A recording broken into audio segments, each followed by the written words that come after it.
वालेकुम नाजरीन, मैं हूं फराज अहमद नजमी और मैं आपको ये दिखा रहा हूं कि ये वाघा बॉर्डर पर ये उन्होंने ऐसे मॉडल्स बनाए हैं पाकिस्तान आर्मी की तरफ से नई जनरेशन को ये बताने के लिए कि देखें पाकिस्तान हमें कोई प्लेट में सजा कर नहीं दिया गया और इसके लिए जो है वह हमें बहुत मेहनत करनी पड़ी। और देखें ये वो तरीक़ाकार थे जैसे महाजरीन पाकिस्तान आए थे, तय तो ये पाया था कि 3 जून के मुआहदे में कि ट्रेन चलाई जाएगी और महाजरीन को बाइज़्ज़त जो है वो पाकिस्तान भेजा जाएगा, लेकिन जब वो ट्रेन चली तो उन ट्रेन पर ये हिंदू बनियों ने हमला कर दिया और हमारे मुसलमान भाइयों को शहीद किया। 75,000 के करीब शोहदा उनकी लाशें हमारे पास आईं और आखिरकार हमारे उन बुज़ुर्गों ने अपने बुज़ुर्गों को अपने कांधों पर बैठाकर पाकिस्तान दिखाया, क्योंकि ये वो आँखें थीं जिन्होंने पाकिस्तान का ख्वाब देखा था।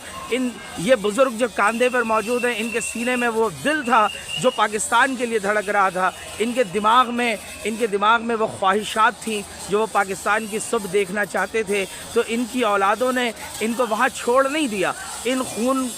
की नदी में उनको बहा नहीं दिया, उन हिंदू बनियों के हाथों में नहीं रहने दिया, बल्कि इनको किसी भी तरह से बैलगाड़ियों पर, आप देखें कितना खूबसूरत इन्होंने मॉडल तैयार किया है। पाकिस्तान आर्मी को हम सलाम पेश करते हैं उसके इस काम को, और उन्होंने कितनी खूबसूरती से इन सारे मंज़र को जो है वो तश्कील दिया, इन पत्थरों को इनको तराश कर खराश कर, और कितनी खूबसूरती से इन्होंने ये मुजस्मे बनाए जो हमें बता रहे हैं कि ये पाकिस्तान कोई एक ख्वाब नहीं था, पाकिस्तान कोई एक थ्योरी नहीं थी, पाकिस्तान कोई एक प्रैक्टिकल नहीं था जो हो गया। इसके लिए जो शोहदा ने कुर्बानियाँ दी थी ये वो मनाजिर हैं। आप ये देखें कि इस तरह से घोड़े गाड़ियों पर भी हमारे लोग वहाँ से आए और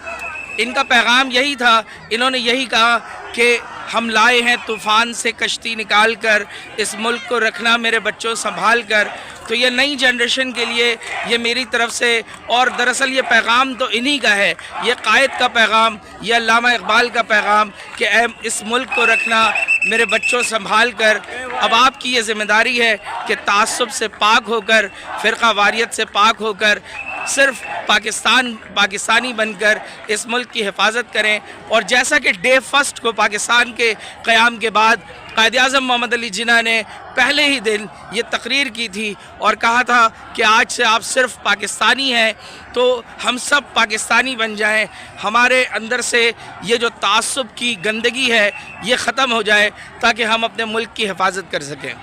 और देखें ये महाजरीन, ये जो अपने सरों पर छोटे छोटे से थैले उठा लाए हैं या बोरे उठा लाए हैं, दरअसल यही उनकी मलकियत नहीं थी। ये पीछे करोड़ों की ज़मीनें छोड़ कर आए हैं, ये पीछे करोड़ों की जायदादें छोड़ कर आए, ये अपने